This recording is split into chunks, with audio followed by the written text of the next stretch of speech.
Vamos ler a palavra do Senhor? Na carta de Paulo aos Filipenses, capítulo 2. Paulo escrevendo aos Filipenses, capítulo 2. A partir do versículo 5.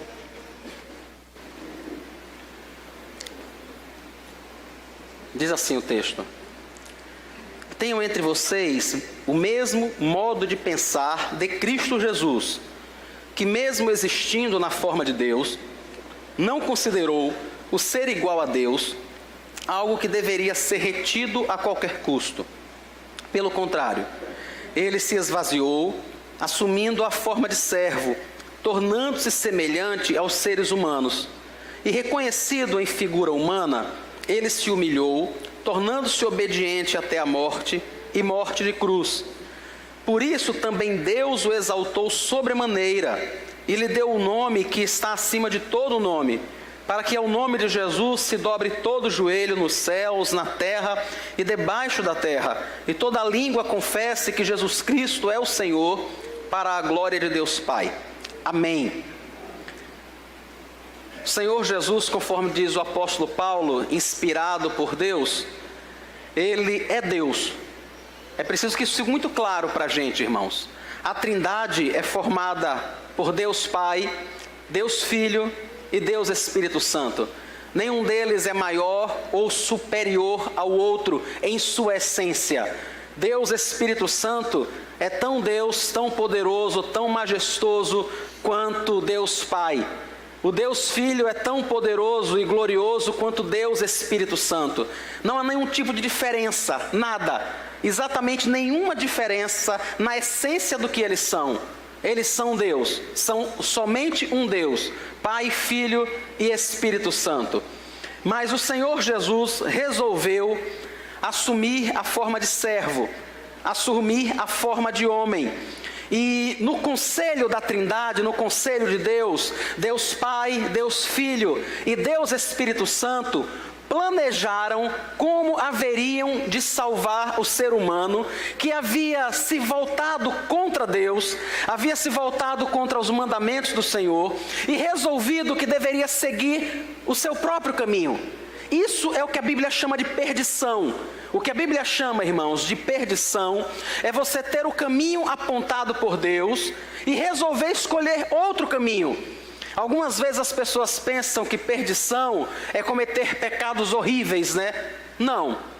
Perdição é fazer qualquer coisa que não seja a estrita vontade de Deus para a nossa vida. E foi isso que o homem tinha escolhido fazer. Deus disse a ele, não coma, não faça, e ele escolheu fazer, entendendo que o modo como ele via era um modo melhor de viver a vida do que o modo que Deus via. E dessa forma ele se afasta de Deus. Dessa forma ele atrai sobre si a desgraça, o pecado e a infelicidade de não ter o Criador orientando a ele dia após dia. E o homem se perde, se afasta de Deus. O que é que o próprio Deus faz? Deus Pai, Deus Filho, Deus Espírito Santo se reúnem e resolvem arquitetar um plano para trazer esse homem de volta. E esse plano incluía que Deus, o Pai, iria entregar o seu único filho, alguém que nunca pecou, alguém que é tanto Deus quanto Ele, e que esse filho voluntariamente se apresentaria para vir morrer em nosso lugar. Vejam que coisa interessante, né? Deus Pai entrega o seu filho, mas é o seu filho quem também se entrega voluntariamente para morrer em nosso lugar. O apóstolo Paulo diz que quando ele faz isso, ele existe exatamente como um Deus, mas ele resolveu se esvaziar da sua glória, porque ele não poderia caminhar entre nós com toda a glória que ele tinha no céu, até porque no céu a Trindade não possui um corpo. Deus Pai não possui um corpo, Deus Filho não possuía um corpo, Deus Espírito Santo não possui um corpo. O Senhor Jesus resolve se esvaziar então de sua glória, assumir um corpo humano, exatamente, irmãos, igual ao meu e ao seu. em nada diferente, tão humano quanto o nosso. A única diferença é que ele não foi afetado pelo pecado. Mas no mais, a mesma coisa. Ele esvaziou-se de sua glória, deixou todo o céu, tudo aquilo que ele tinha, para vir habitar entre nós. O profeta Isaías, quando tem a visão no capítulo 6, e ele fala sobre a visão que ele tem do trono de Deus, e os serafins estão ao redor do Senhor. Diz a Bíblia, diz o texto, que os serafins são seres com 6 asas, com 2 eles cobriam seus pés, com 2 eles cobriam o seu rosto, com 2 eles voavam, e dia e noite eles rodeavam a Trindade. Quando nós olhamos para aquele texto, inúmeras vezes, nós pensamos que apenas Deus Pai está ali. Mas irmãos, ali está Deus, o Deus único, Deus Pai, Deus Filho e Deus Espírito Santo. É dessa glória que o Senhor Jesus resolve se esvaziar. Ele sai do seu trono, aonde os querubins estavam ao redor dele constantemente, proclamando a sua santidade. Se esvazia de toda essa majestade e poder para vir habitar entre nós. Mais do que isso, ele não vem apenas ser um homem qualquer, ele vem ser um servo.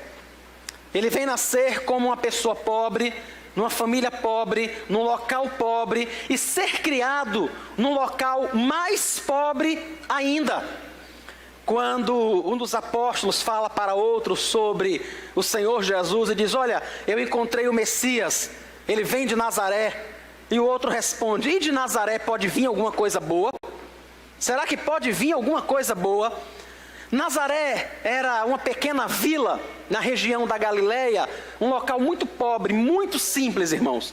Um local onde qualquer pessoa de classe média do século 21 não passaria nem perto, quanto mais morar lá. Foi lá que o Senhor Jesus foi criado, no meio de gente muito simples, de gente muito pobre. Foi lá que ele passou toda a sua infância, mocidade, toda a sua juventude. E isso após ter nascido de forma extremamente simples. Toda a vida do Senhor Jesus fala de um processo de esvaziamento e de humilhação. Foi isso exatamente que ele fez para que pudesse viver por nós e morrer por cada um de nós. O apóstolo Paulo diz que quando ele está como um homem, ele se torna obediente, e obediente até a morte, é o que diz no versículo 8. E não era uma morte qualquer, era uma morte de cruz. Então primeiro ele se esvazia da sua glória no céu, ele assume o corpo humano, ele nasce e é colocado numa manjedoura, num local extremamente simples. Ele passa toda a sua vida num local extremamente pobre, e ele morre a pior das mortes. A morte na cruz, irmãos, era reservada apenas para bandidos cruéis, apenas para malfeitores muito conhecidos. Aquela morte na cruz, na realidade, servia não apenas para punir o criminoso, para punir o malfeitor, mas para servir como uma medida pedagógica para outros. E o que estava acontecendo é que quando uma pessoa era pendurada na cruz, a mensagem que ficava clara era: olhe para aquele homem, veja o que ele está passando, ele é um criminoso. Se você seguir uma vida de crime, você também vai ser pendurado que nem ele. Era uma morte humilhante, que nenhum de nós gostaria de experimentar de jeito nenhum, de forma alguma. Algumas vezes a gente, até brincando, né? Eu sei que é brincando, mas alguma vez uma pessoa disse assim para mim: eu sei que eu vou morrer, então melhor morrer num acidente aéreo, pelo menos é chique. O Senhor Jesus nasceu de forma humilde, viveu de forma humilde o tempo todo, e morreu de forma humilhante, degradante. Antes da sua morte, ele estava tão angustiado que ele pede ao Pai que, se fosse possível, afastasse dele aquele momento. Mas o que angustiava o Senhor Jesus, irmãos, não era o modo como ele iria morrer. O que o angustiava não era o fato dele ter nascido na manjedoura, ter passado toda a sua vida na periferia da Galileia, lá em Nazaré, e por fim ser colocado como um ladrão, alguém marginalizado na cruz. Não era isso que o entristecia. O seu choro no Getsêmani, a angústia na sua alma que o faz suar sangue, na realidade dizia respeito aos pecados vergonhosos que eu e você cometemos. Ele sabia que poucas horas depois dali, ele estaria pendurado na cruz pelos pecados de cada uma das pessoas que está aqui presente nesta noite, pelos pecados de todo o seu povo, como o anjo tinha dito a José quando ele descobriu que Maria estava grávida. Ele disse: não tema receber Maria como sua esposa, porque o que foi gerado no ventre dela é do Espírito Santo. Ele vai nascer, vai ser um menino, você vai dar o nome de Jesus, porque ele vai perdoar, ele vai salvar o povo dele dos seus pecados. A sua angústia na cruz, a sua angústia no Getsêmani, não dizia respeito ao modo humilhante como ele iria morrer, mas ao pecado que ele haveria de suportar, o meu pecado e o seu pecado. Ele que nunca conheceu pecado. Irmãos, nunca foi possível ao Senhor Jesus pecar, de forma alguma, mas ele carregou o castigo do nosso pecado, as vergonhas, ele carregou o castigo de cada pensamento ruim que eu e você temos, de cada atitude, de cada palavra que nós dissemos e não deveríamos dizer. Ele carregou sobre ele na cruz a culpa de tudo isso. É por isso que no Getsêmani ele se angustia, e se angustia profundamente. Não é pela vida que ele tinha vivido. Alguns de nós somos assim, né? Você conhece gente que passa a vida altamente entristecido porque não conseguiu uma casa própria? Você conhece gente que fica depressivo às vezes porque olha para todos os amigos com quem anda, e essas pessoas têm carros mais novos do que ele, têm um emprego melhor do que ele, têm uma condição financeira melhor do que a dele? Não era isso que angustiava o Senhor Jesus. Ele não teve dificuldade nenhuma em nascer numa manjedoura, ser criado na periferia, ser perseguido como um ladrão, ser acusado de ser um bandido, de ser um dissidente. Nada disso o incomodava, porque nada disso o afetava. Ele não era bandido, ele não era ladrão, ele não era dissidente. A pobreza nunca foi uma vergonha, nem para ele, nem para ninguém. E nem deveria ser, irmãos. Não deveria ser uma vergonha para ninguém. Ele viveu pobre, extremamente pobre, a vida toda.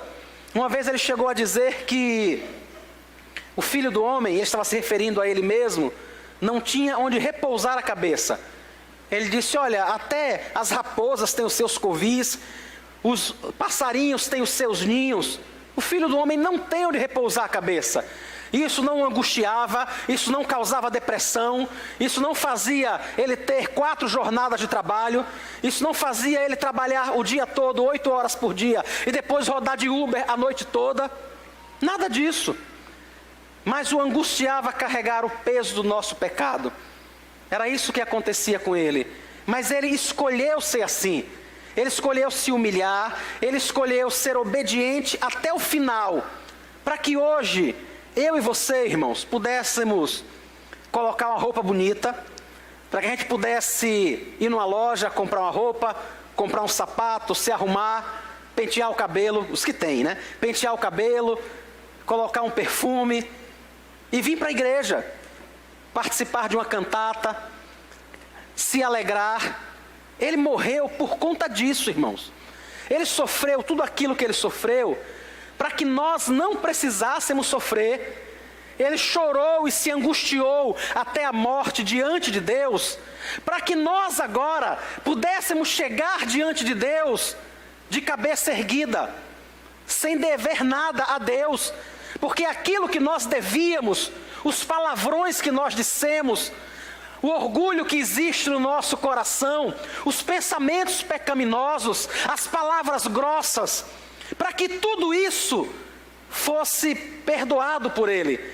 Apesar de sermos pecadores, comedores de farinha como nós somos, Nós podemos chegar hoje diante da santidade de Deus sem nada que nos incomode, porque o Senhor Jesus já foi incomodado no nosso lugar, porque Ele já se angustiou por nós, porque Ele suou sangue, Ele derramou seu sangue por nós, Ele foi humilhado no nosso lugar, para que hoje nós tenhamos acesso a Deus, para que hoje a gente possa estar aqui alegre, para que hoje, irmãos, daqui a pouco, vocês vão ver as crianças cantando aqui, e um monte de pais, e um monte de gente aqui muito alegre e feliz, fotografando e filmando. Isso só é possível porque Ele sofreu, chorou, nasceu na manjedoura, morou em Nazaré da Galileia e foi pendurado numa cruz. A gente só vai poder se alegrar dessa forma nessa noite, porque Ele viveu tudo isso.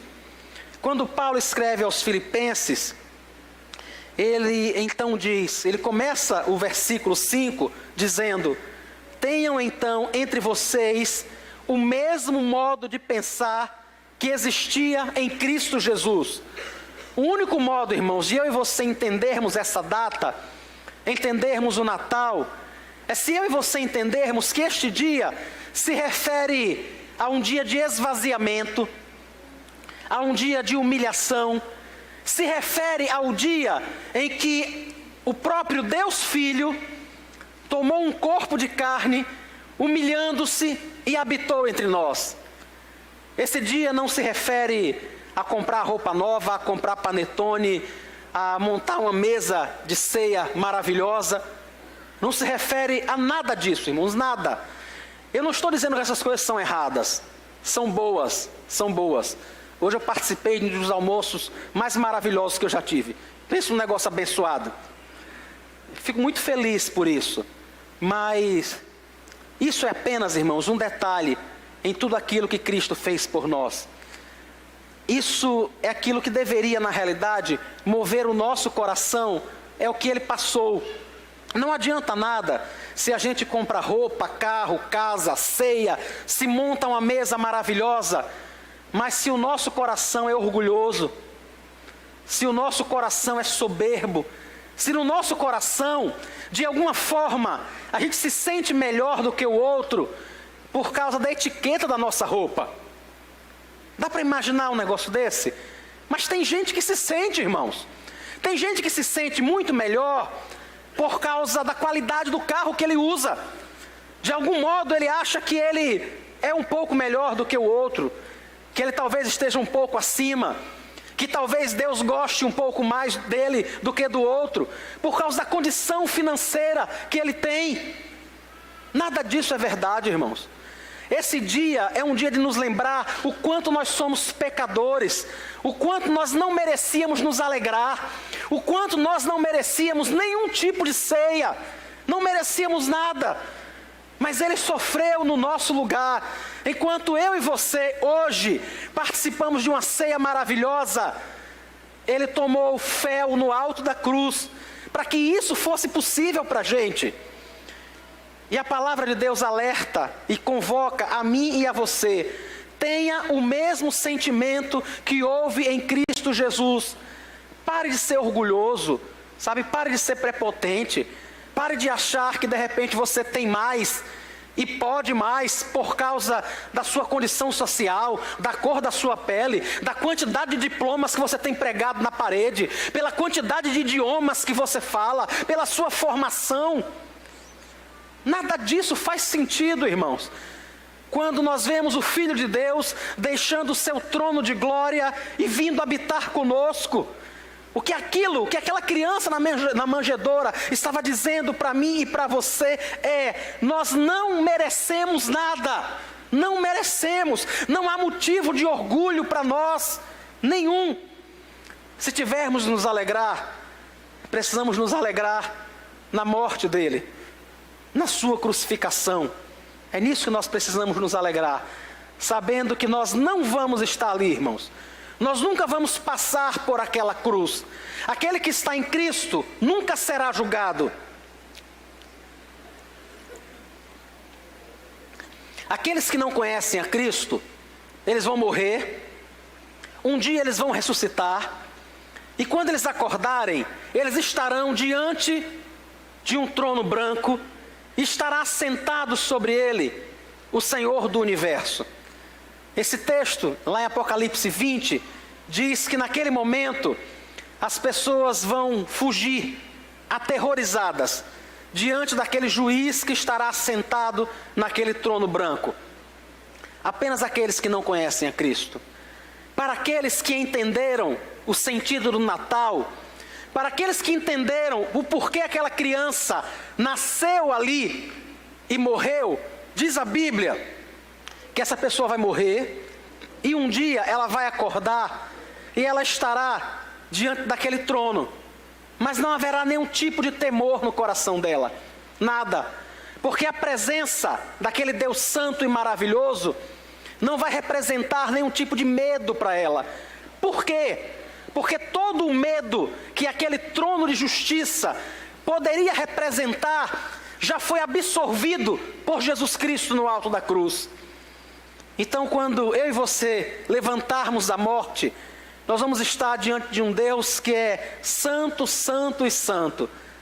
Mas não haverá temor em nosso coração. Haverá apenas alegria.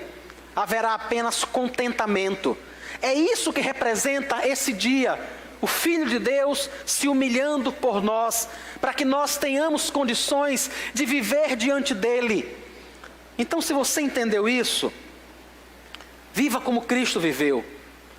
A gente não precisa, irmãos, viver desesperado atrás de recursos materiais, atrás de prosperidade financeira. O que nós precisamos é ter o mesmo pensamento que houve em Cristo Jesus. Humildade, simplicidade.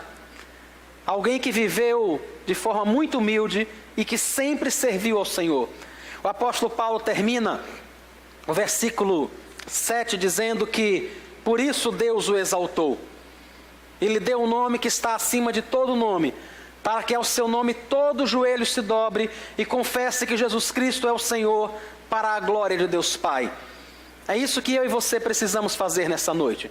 Nos humilharmos diante do Senhor, confessarmos que Ele é Deus, confessarmos que o aguardamos, que aguardamos ansiosamente, que é muito bom estar aqui com os irmãos, é muito bom poder celebrar, é muito bom poder ouvir o coral cantar, é maravilhoso, irmãos, ver as crianças cantando. Deviam estar tudo paradinho aqui, né? Mas não fica não, se preocupe não. É muito bom ver as crianças cantando e correndo de um lado para o outro. Isso é tudo maravilhoso. Mas nada disso se compara ao momento em que o nosso coração vai parar de bater e nós estaremos diante do Senhor. É isso que mais nos alegra. É isso que mais nos motiva. E quando isso acontecer, alguns irmãos com certeza vão chorar a nossa falta. Mas só a nossa falta, irmãos. É só por isso que nós podemos chorar. Porque do contrário, aquele que passou desse momento para o outro, ele não estará vendo um grupo de crianças cantarem, mas ele estará vendo um grupo de anjos celestiais, miríades de anjos celestiais cantarem diante do Senhor. Ele mesmo vai se unir a esse coral, aonde ninguém nunca vai dizer a ele que ele é subtonado, que ele não pode ser isso ou aquilo ou qualquer outra coisa que seja, mas que ele vai estar cantando perfeitamente diante do Senhor. Que o Senhor te abençoe, que Ele ajude você a entender que Natal fala de humilhação, não fala de prosperidade, não fala de riqueza, fala de esvaziamento, fala de simplicidade, fala de se voltar para Deus, de perdão de pecados, de honrar ao Senhor e de viver para Ele. Vamos orar ao Senhor, depois nós vamos cantar uma música e encerrar o culto. Senhor Jesus, nós agradecemos ao Senhor pela Tua palavra, agradecemos ao Senhor pelo sacrifício, o sacrifício de descer do céu e de habitar com homens pecadores, pessoas que iriam tratar mal o Senhor da glória e que por fim iriam pendurá-lo no alto do madeiro. Nós somos muito gratos ao Senhor. Na realidade não há palavras, Deus, para expressar a nossa gratidão. Não há palavras para expressar a alegria pelo que o Senhor fez conosco. Deus nos perdoa, porque inúmeras vezes nós transformamos o Natal em um festival de compras e de comida apenas. Nos perdoa, Deus, pelas vezes que nos entristecemos, porque chegou a época do Natal e nós não tínhamos dinheiro para comprar uma roupa nova. Nos perdoa, Deus, tem misericórdia, porque nós somos tão pequenos, Deus, tem misericórdia, por termos uma visão tão limitada. Ajuda-nos, Deus, a entender que o Senhor se vestiu de uma forma tão humilde, e a sua roupa foi rasgada para que o Senhor fosse colocado na cruz, e nós ficamos tristes por não poder comprar uma roupa nova. Tenha misericórdia de nós, Pai, nos perdoa, ajuda-nos a entender a relevância deste dia, e a honrarmos o Teu santo nome. Quero agradecer ao Senhor por cada pessoa que o Senhor trouxe aqui nesta noite, para ouvir a Tua palavra, e rogar ao Senhor que mova o nosso coração, no nome de Jesus. Mova o nosso coração na Tua direção, na direção da santidade e da Tua glória, Pai. Nós choramos no nome de Jesus. Amém. Vamos cantar ao Senhor, irmão.